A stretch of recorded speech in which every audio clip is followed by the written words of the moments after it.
Welcome to Leading for Wellness. I'm Liesl Bernard, CEO of Kalan Executive Search. Each week, we'll dive into the journeys of visionary wellness entrepreneurs, uncovering their secrets to success. Get ready for insightful conversation that will inspire you to elevate your business and prioritize your well-being. Let's dive in.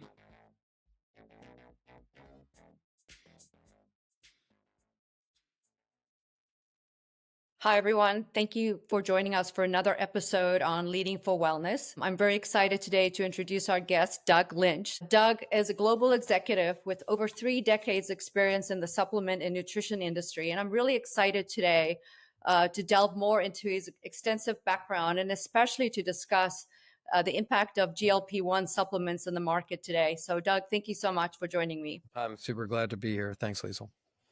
So for those people that have heard the term GLP-1 and don't know what it means, can you explain in layman's terms what it is and what all the rage is about on GLP-1 today? Yeah, sure. It's not surprising that people have heard the term GLP-1. Pharmaceutical companies have been at it for some time, trying to get the word out and educate consumers on why those 3 letters and that number one are so super important to our health ultimately. And primarily in the weight management zone and weight loss zone is what these the pharmaceutical products and now increasingly natural products are aimed for. It stands for glucagon-like peptide 1, and GLP-1 it says glucagon-like for a reason, because these are actually substances that look like glucagon, act like glucagon by binding to the cells and creating a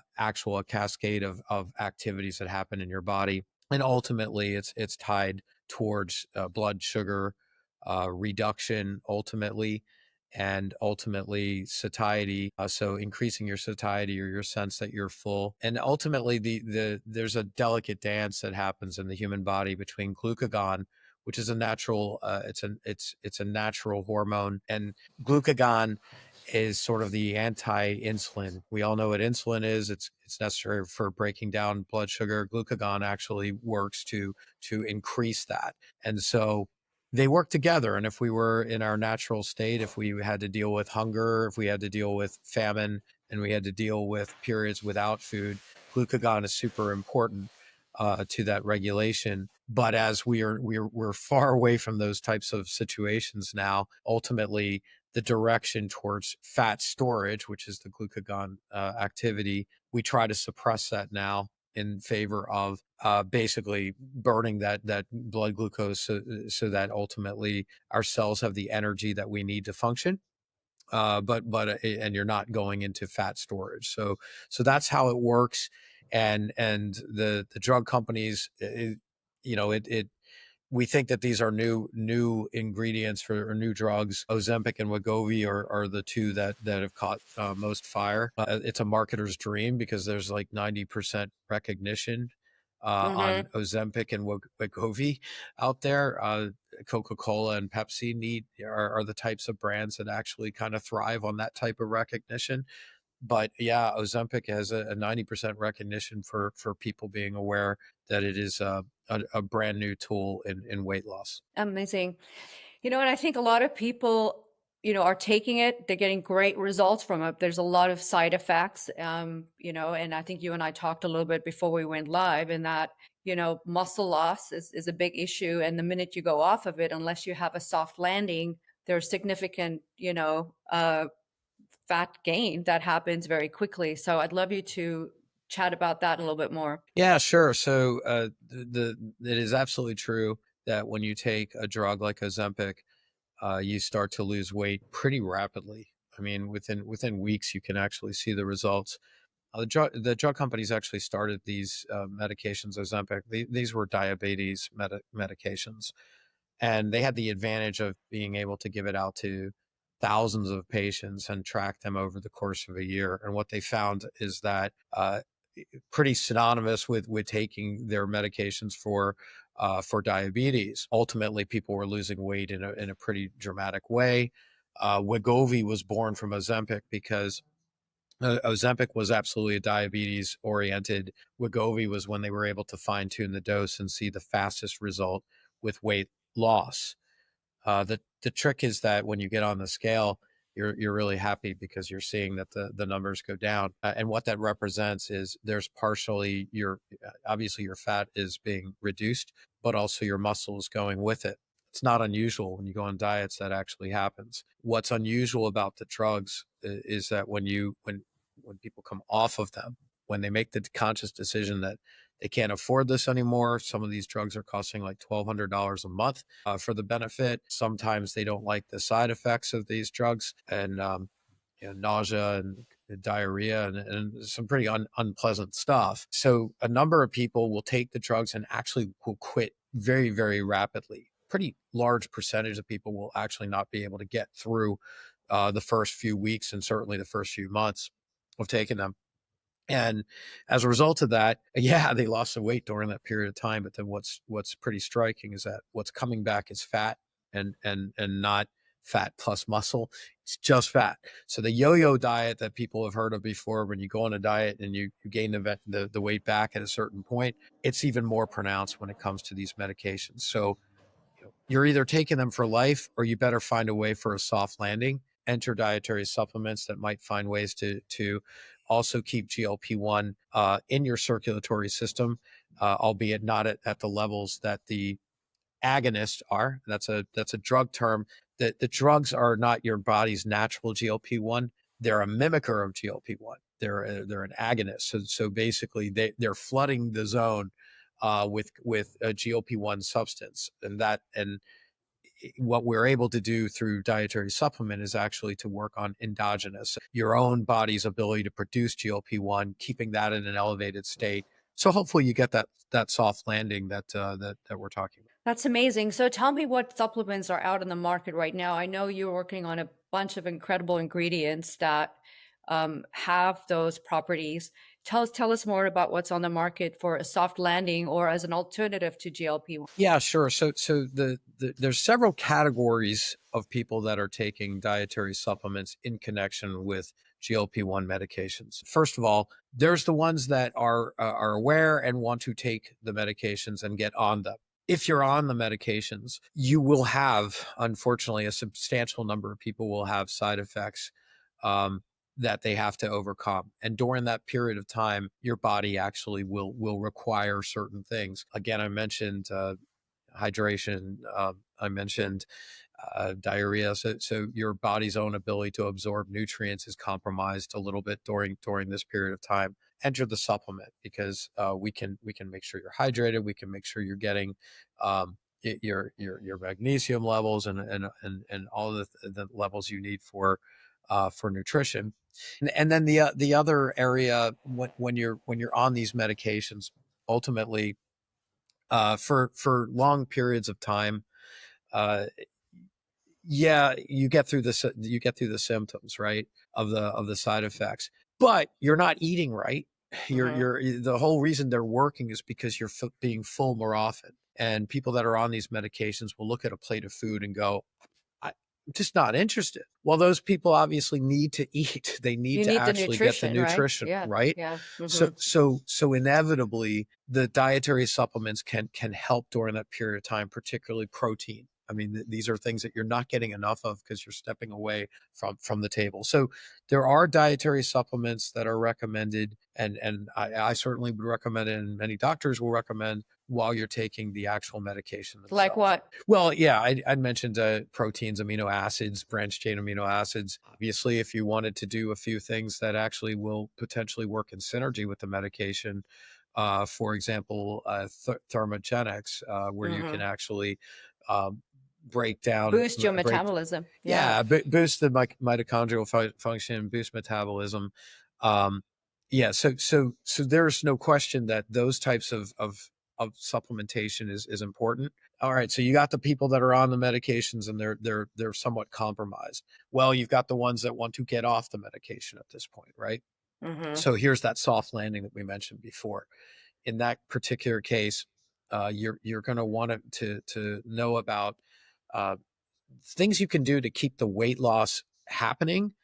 So there are other ways, like the ketogenic, being able to be more ketogenic in your ability to break down break down sugars and the like. That's an area. Thermogenics are an area. Again, all these things are taking a toll, and protein could be very, very important to have during this period of time as well. And yeah, the ability to actually keep GLP-1 naturally in your body. GLP-1 is a natural secretion. There's these cells called the L cells. They're in your gut lining, and they're the ones that secrete the GLP-1. GLP-1 goes to a few different places. It goes to your brain first. And the first thing it does in your brain, it says, you know what? We don't need to keep eating right now. Can you imagine if you didn't have GLP-1 and you start to feast? What is the mechanism that basically says stop? You've had enough. That's the mechanisms by which you're acting here. So the GLP-1 will go to the brain and say, stop the insanity. I'm done. Right. The other thing that it does is it goes directly to your gut. And this is where when the food is traveling through this, we call it motility. When the food is traveling through, it slows that process down. So instead of it rushing to the output, it actually slows it in there. And again, you have the sense that enough, I've had enough food. And then the third place that it actually goes directly to the pancreas. And that's in terms of the mechanism of regulation of insulin, which breaks down blood glucose, and then glucagon, which gives the spike. So you want to keep those processes going when you're coming off these medications. And so yes, there are natural ingredients, and one that I work with very closely is a lemon bioflavonoid. It's called Areomin. It is the active ingredient in a number of different products across multiple channels, from multi-level marketing companies to brands that are in doctors' offices. Lemmy, which is actually focused on 20 to 40-year-old, mostly women that are in that demographic. So you're not your 55 plus supplement user right now. You're actually talking about the 20 to 40 that are conscious about making healthy choices. That's the Kourtney Kardashian brand of that product. And then there are pharmaceutical oriented products that are out there. This is a product that has been shown to keep GLP-1 in a constant level in your body. Super Is that something important. that we should be taking anyway, or is it something only in weight reduction? What's your Yeah. recommendation? Well, these products are here to stay. There is quite a bit of interest in both the pharmaceutical world, which goes first and has the money to do the biggest research in there. But these products are actually being targeted towards brain health. They're being targeted towards cardiovascular health. You name it, there's indications that are coming out, which if you're able to generate GLP-1 naturally in your body, that it stands to reason you'll be able to benefit these indications as well beyond weight management. So yeah, this isn't just for the overweight anymore. It's the gut brain connection, right? I think you talked about that before as well. Yeah, we heard the gut brain axis is where the gut talks to the brain, and vice versa. So you always say, I have a good feeling about this, and I feel it in my gut that this is the right decision. That's because the gut is literally involved with this process. It's telling the brain, hey, this is a good place to be, and vice versa. So the brain is actually communicating to the gut as well, and it's far more beyond I'm hungry, I'm full. It's really about a quality of life. It's about satisfaction. So the GLP-1 is absolutely tied into these areas that are benefiting both the gut and the brain. So these natural products are going to be here to stay. I actually think this is the most exciting thing to come along in the nutrition industry. You're going to have to go back 30 years for an active ingredients that are doing this. That being said, not all GLP-1 is the same, so it's important to keep that in mind. Most of the clinical studies that let's assume that these companies are promoting clinical studies, take a look at them pretty carefully. In many cases, everybody's on the same diet. So if I tell you this is what you're going to eat and this is all you can eat, and then I put 30 people with you in the clinical trial, I can kind of presage exactly how that study is going to go when you spike the GLP-1 that's in your body, because they're all eating the same thing, and that normal spike of GLP-1 is a normal process. And the challenge of that is it's very transient. We call it transient GLP-1.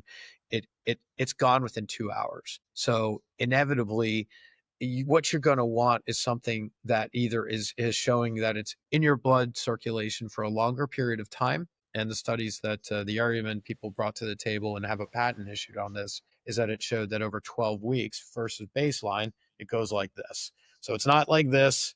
It's more It goes like stable and this. steady. Yeah. Steady, stable, steady, and building, which is super super important, and that's a sustained GLP-1 circulatory response versus a spike that goes up and down in and out of your blood system. Now, if you're spiking, better make sure you're taking that supplement all day long, or it's not going to be fundamentally part of your your metabolism. That's fascinating. So, the average person, we've heard about GLP-1 that's on the market. How do you know what products to use that can have the sustained effect? I know you talked about Lemme and Aramin as ingredients, but how do you go into a supplement store or go online and say, this is what I need in order to have that sustained effect? And how can you educate people to do that better? Sure. Well, inevitably, yeah. The how do you educate consumers on a pretty, sometimes a pretty complicated concept of GLP-1 and how it works in the body. Fortunately, it helps when the drug companies are pumping billions of dollars into this educational campaign as well. Of course, they're trying to sell the medication, but in that medication story, they're going to ultimately hit on why GLP-1 matters in your body to begin with. Um, so it is absolutely essential to communicate the benefits of this on why all GLP-1 isn't the same. And a few years ago, when I looked at the data on Ariamin these were basically targeting a pre-diabetic community. And it's tied into inflammatory response. It's tied into blood sugar, of course, and any number of markers for keeping people healthy on that road to misery, which we call the road to type 2 diabetes. So, in that period of time before you're type 2 diabetic, you can be pre-diabetic or hypoglycemic. So you have all these things starting to break down, and that's when intervention's involved. In the work that was being done in that, they were really interested in that, in reversing that pre-diabetic state, and with pretty dramatically important and solid results. The thing is, though, once we started to realize that GLP-1 was being shown boosting in all three studies, because it was a secondary marker we were looking at, um, we then started to change our communication. Our brand communication was, yeah, the blood sugar, that's important, and certainly we come back to it. But in the end analysis, we've proven that we have a GLP-1 boosting. We have a patent on this issue specifically for circulatory long-term GLP-1 boosting. It's in the patent itself. It's our job as manufacturers and as marketers to tell that story to consumers as to why it matters. But we're doing something pretty well with our brand partners that are taking this product. We've gone from 3 metric tons a year, so 3,000 kilos of this Ariamin ingredient, to 30 metric tons, Wow, 30,000 kilos in 1 year. I mean, that's incredible. it's dramatic. So the word's getting out. And in what format is that available? Is it, powder? Is it a tablet? Yeah, it is a powder. It can go in pretty nicely in a sachet. You could put it in. It's very very soluble, nearly 100% soluble. Um, it is from the lemon peel, and actually the whole lemon is being used. But in your mind's eye, if you lick the lemon peel right now, you're probably going, wow, that's a little bit bitter. So you better have something that is a good amount of water to do it. But it's pretty easily flavor masked. So you're going to see it, and it certainly is available in sachets that you can put it into water. It's in capsules. Realistically, because the dose is so small, it's 200 milligrams of per day of this. You can put it into gummies, and so it's very very friendly in terms of the different formats, the form factors that you can put it into. So you'll see more and more companies coming out of other forms besides capsules. That's so exciting. And I think this is going to be, become part of mainstream supplementation, I would imagine, with the results that people are getting in so many different aspects. Yeah. Um, let's talk a little bit about longevity. How does GLP-1 not just play into weight loss or weight management? Let's talk about longevity and the effects on longevity. Well, again, I mentioned blood glucose control is really ultimately what GLP-1 is in that process. Diabetes is probably the number one age-related disease that's out there. I mean, there are others, but to be sure, that's a major focus of research for companies like mine and universities on how to stem that. By the way, diabetes used to be kind of the middle type 2 diabetes used to be the middle-aged diabetes that people would get after a lifetime of abusing and mistreating their body. But unfortunately for us, that's becoming earlier and earlier. People are being diagnosed with type 2 diabetes as children now, which means they're kind of they've got a long road ahead of them where they're going to have product. Your entire processes start to break down if you can't process your blood sugar correctly. I mean, it has profound impact on your cardiovascular function and any number of other areas. So Mhm. strokes and heart disease, you're much more likely to have these problems if you're having problems ultimately with blood glucose. So in the end, longevity, GLP-1, these things are very much intermingled. I mentioned to you that the GLP-1 is secreted by the L cells in your gut. More and more focus, including my focus as an entrepreneur and as working with universities and medical colleges, such as Wake Forest Medical College and University of South Florida Morsani School of Medicine. We're very focused on how that gut is actually linked completely to a longer lifespan or a shorter one. And ultimately, in that gut lining, that gut tissue, that's the barrier that keeps bad actors, the pathogens, out of your circulatory system. That's the barrier that prevents age-related inflammation. And so much of our research is dedicated towards how do we strengthen that barrier and keep the pathogens out, keep the inflammation levels low, and ultimately letting the body heal itself. We've discovered, for example, a postbiotic that actually will regenerate that mucus layer of the gut. The outermost layer is the mucus layer, and it's kind of a glossy area of the gut tissue. It protects the cells underneath. As we age, that mucus level drops. We're able to use the body's own mechanism to heal it, to soothe and seal that mucus lining, so that leaky gut, which is a condition of aging, at gas, bloating, discomfort, irregularity, all of these functions of your gut going wrong are tied towards aging.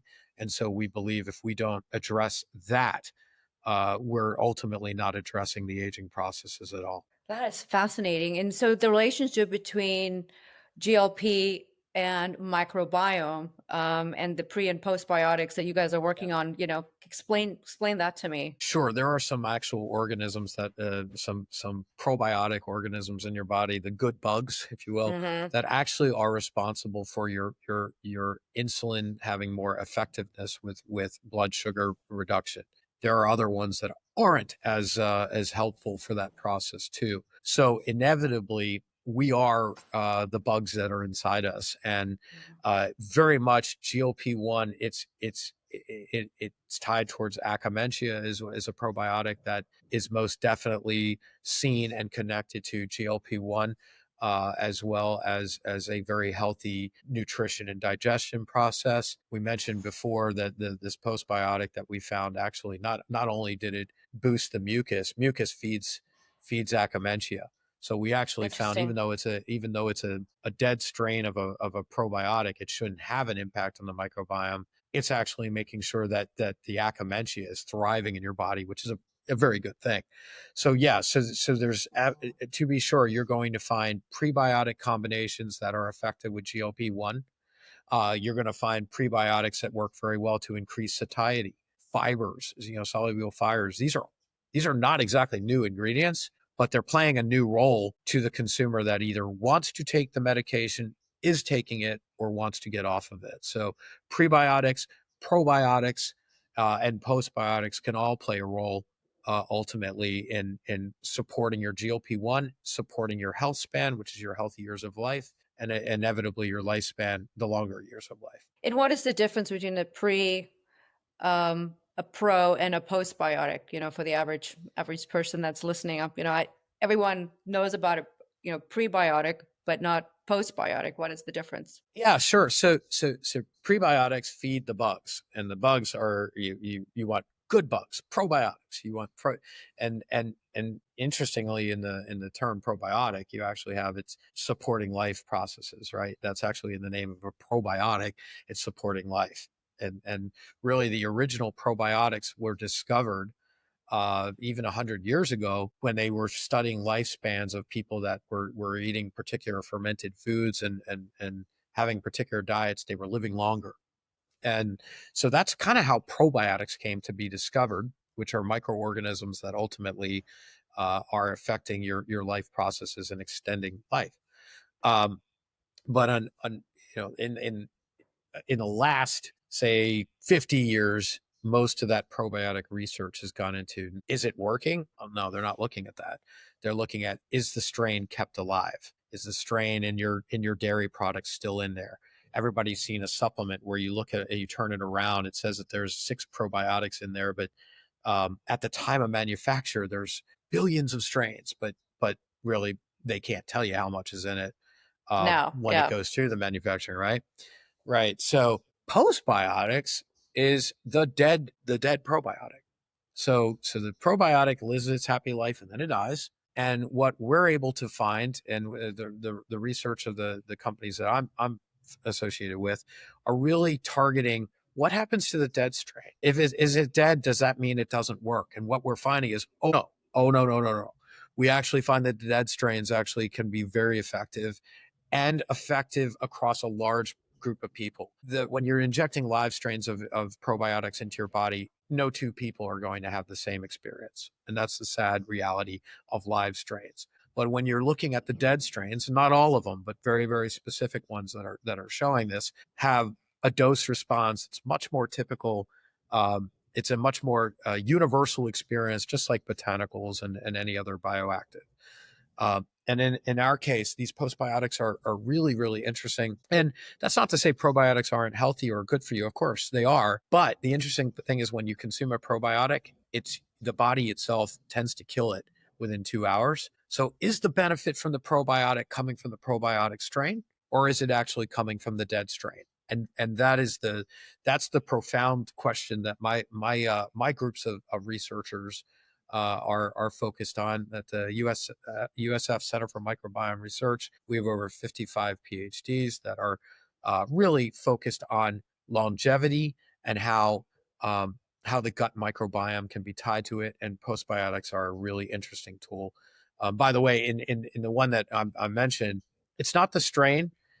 The cell wall of the bacteria has a building block in it, and when you actually consume this product, the cell wall bursts. This little building block comes out, and it actually regenerates your mucus lining as a result through a series of Wow. cellular steps. So sometimes dead is better than live. That is fascinating. I think we can do a whole new episode or another podcast just on, what you were talking about just now on the pre and postbiotics. Fascinating.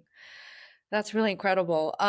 I know we're sort of getting to the end of our time here. I'd love to have people understand where they can reach you, learn more about the research you're doing and some of the products you're bringing to market. Can you share a little bit about that? Sure. Yeah. Reach me at Douglas at marketwellnutrition.com. That's the company I founded 10 years ago. So it's DOUGLAS at marketwellnutrition.com. And I'm happy to talk to you about any of the elements that we're doing here. Our company's we're very focused on what's called medical foods, which is basically managing disease states through nutrition. So yes, supplements play a really active role of keeping people healthy to begin with. But when people actually have diseases, we develop a number of medical foods that we can kind of manage that state and hopefully um, manage it to the point where they're not, the patients are not as concerned about those illnesses as they were before they take the treatment. Amazing. Thank you so much for the amazing work that you're doing, Doug. I think everyone's going to benefit from the research that you're doing and the products that you're bringing to market and just the knowledge that you continue to share. So thank you so much for being on the podcast today, and really excited to have you on again in the future to talk about some of the new developments. It was an absolute pleasure. Thanks so much, Liesl. Thanks, Doug.